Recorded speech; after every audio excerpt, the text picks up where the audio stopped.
وعلیکم السلام ورحمۃ اللہ۔ یہ آپ نے ڈاکٹر اسرار احمد کا ایک ویڈیو بیان بھیجا ہے اور اس کے اوپر تبصرہ کرنے کے لیے کہا ہے۔ یہ پہلے بھی میں نے سنا ہوا تھا اور بڑی حیرانگی کی بات ہے کہ ڈاکٹر اسرار جیسے آدمی یہ وسیلے کے شرک میں مبتلا ہوں۔ کہتے ہیں کہ اگر کوئی اس طرح دعا مانگے کہ اے اللہ اپنے نبی محمد صلی اللہ علیہ وسلم کے صدقے یا وسیلے سے یہ دعا قبول کریں، تو کہتے ہیں شرک نہیں ہے۔ تو بتاؤ اللہ کے بندو، اور شرک کس کو کہتے ہیں؟ اللہ فرمائے وَلِلَّهِ الْأَسْمَاءُ الْحُسْنَى فَادْعُوهُ بِهَا، اللہ کے اچھے اچھے نام ہیں، انہی کے ذریعے پکارو۔ یعنی مغفرت چاہیے، یا اللہ تجھے الغفور اور الغفار ہونے کا واسطہ۔ اولاد چاہیے، یا اللہ آپ کو الوہاب ہونے کا واسطہ مجھے اولاد عطا فرمائے۔ الرزاق ہونے کا واسطہ میرے رزق کے بند دروازے کھول دیں۔ اس انداز سے پورا قرآن بھرا ہوا ہے، کوئی ایک بھی اس طریقے سے شرکیہ دعا نہیں ہے کہ کسی کے واسطے وسیلے یا صدقے سے دعا مانگی جائے۔ پھر نبی علیہ السلام کی پوری زندگی کی جتنی دعائیں انہوں نے خود مانگی یا صحابہ کو سکھائیں، کسی میں ایک شائبہ تک نہیں ہے اس طرح کے وسیلے کا۔ تو علی انجینئر صاحب بھی اسی طرح کے شرک کو جواز بخشتے ہیں۔ اصل میں انہوں نے شرک کے دروازے نہ صرف کھولے ہیں بلکہ خود اس میں داخل ہو گئے ہیں، اور اپنے پیچھے چلنے والے اسٹوڈنٹس کو، اپنے ماننے والوں کو جہنم کی آگ کا ایندھن بنا دیا انہوں نے۔ قرآن سے اندازہ لگائیے ان کو یہ ملا ہے، یہ فہم ان کو ہے۔ اسی طرح محمد حنیف صاحب قرآن سے سجدہ تعظیمی ثابت کر رہے ہیں، کہتے ہیں پورا خاندان یوسف علیہ السلام کے سامنے سجدہ ریز ہو گیا۔ اندازہ لگائیے، بتائیے بھائی یوسف علیہ السلام نے کیا گندم کا ایک دانہ پیدا کیا تھا؟ یا سارے مراحل سے جو گزرے ہیں، ان کے بھائی گزرے ہیں، ان کے والدین گزرے ہیں، وہ خود گزرے ہیں، ہر موقع کے اوپر تو اللہ نے مدد کی ہے۔ اور جب ساری کہانی ختم ہو رہی ہے، وہاں اینڈ پر پہنچ رہے ہیں، تو سارے یوسف علیہ السلام کے سامنے سجدے میں کیسے گر گئے؟ وہ سجدہ شکر تھا حضرت جی، پورا خاندان اللہ تعالیٰ کے سامنے سجدہ ریز ہو گیا شکر گزاری کے طور پر، ان نعمتوں اور رحمتوں اور برکتوں کی وجہ سے۔ کیونکہ یہی چیز یعقوب علیہ السلام نے بتائی تھی کہ اللہ تعالیٰ تیرے اوپر اس طرح رحمتیں اور برکتیں کرے گا جس طرح ابراہیم علیہ السلام کے اوپر اور اسحاق علیہ السلام کے اوپر اور اس خاندان کے اوپر کیے ہیں۔ تو یہ معاملہ ہے۔ اصل میں ڈاکٹر اسرار جو ہیں یہ صوفی ٹائپ آدمی ہیں، ان کے اندر یہ سارے صوفیوں والے شرک ان کے اندر موجود ہیں، چاہے وحدت الوجود کا وہ مشرکانہ عقیدہ وہ بھی ان کے اندر موجود ہے۔ اور یہ جب علیحدہ ہوئے تھے ماچھی گوٹ کے اجتماع میں جماعت اسلامی سے، بڑے بڑے جتنے لوگ تھے اس میں ڈاکٹر مسعود الدین عثمانی رحمۃ اللہ علیہ بھی شامل تھے۔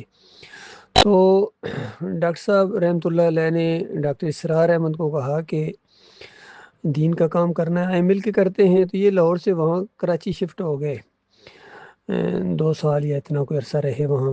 ان کے بیٹے نے بھی اس کی تصدیق کی ایک بیان کے اندر کہ وہاں گئے تھے۔ اب وہاں ڈاکٹر صاحب ان کو آگے بھی کرتے تھے، موقع بھی دیتے تھے، ان کو ایم اے اسلامیات بھی ڈاکٹر صاحب نے وہاں کرایا، ان کے کلینک میں کام بھی کرتے تھے ڈاکٹر صاحب کے کلینک میں۔ لیکن جب ڈاکٹر عثمانی رحمۃ اللہ علیہ ان طاغوتوں کی نشاندہی کرتے تھے، شرک اور کفر کا رد کرتے تھے، اور ان کا نام لے کے کہ یہ چاہے عبد القادر جیلانی ہوں، محی الدین چشتی ہوں، علی اجمیری ہوں، مجدد الفسانی ہوں، یا یہ شاہ ولی اللہ کا پورا خاندان ہو، ان کا جب وہ واقعات بیان کرتے تھے تو ڈاکٹر صاحب رد کرتے تھے ان کا۔ تو ڈاکٹر اسرار احمد کو کوئی پریشانی سی ہوتی تھی کہ ڈاکٹر صاحب آپ کسی کو نہیں چھوڑتے ہیں۔ تو یہ اندازہ لگائیے جو اللہ کی کتاب کو جھٹلا کے مرے ہوں، کفر و شرک پھیلا کے مرے ہوں، تو اس کو کیسے چھوڑیں گے ڈاکٹر عثمانی رحمۃ اللہ علیہ؟ بالکل ہم بھی چونکہ انہی کے ساتھی ہیں، شاگرد ہیں، تو جس کے اندر بھی شرک آتا کہ محمد حنیف کے اندر جو جماعت کے امیر تھے، ان کے اندر بھی جب شرک آ گیا تو ہم نے ان کو بھی آڑے ہاتھوں لیے، پہلے سمجھایا اور اس کے بعد ان کو للکارا ہے۔ تو یہ معاملہ ہے اللہ کے بندو، یہ شرک سے کوئی نہیں بچا ہے۔ ان جتنے مسالک یہ پائے جاتے ہیں، بریلوی ہوں ان کے اندر بھی یہ وسیلے کا شرک ہے، دیوبندیوں کے عقائد علماء دیوبند پڑھیں اس میں بھی یہ وسیلے کا شرک موجود ہے کہ ان قبر والوں کے وسیلے سے مانگا جائے تو دعا قبول ہوتی ہے، ان سے فیض حاصل ہوتا ہے، اور پھر نبی علیہ السلام کو قبر میں زندہ مانتے ہیں، مال پیش ہونے کا عقیدہ رکھتے ہیں ان کے اوپر۔